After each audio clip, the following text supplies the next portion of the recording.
હે રામ રામ ભાઈ, રામ રામ. હાય પેથાય બે.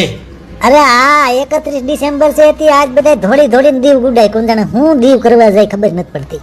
તું કેટલું ભણ્યો પેથા? હાથી પૂરું 10 ભણ્યો. હા 10 ભણ્યો એટલે તને સમજાવી શકું. સાહિત્યના પ્રકાર આવે આપણે. હા ગદ્ય અને પદ્ય. ગદ્ય એટલે પાઠ આવે ઈ ને પદ્ય એટલે કવિતા. ખબર જ હોય ને. અરે પણ કાંઈ ન ઘટે. હવે ગદ્ય, પદ્ય અને પછી આવે મદ્ય. મદ્ય હા મદ્ય.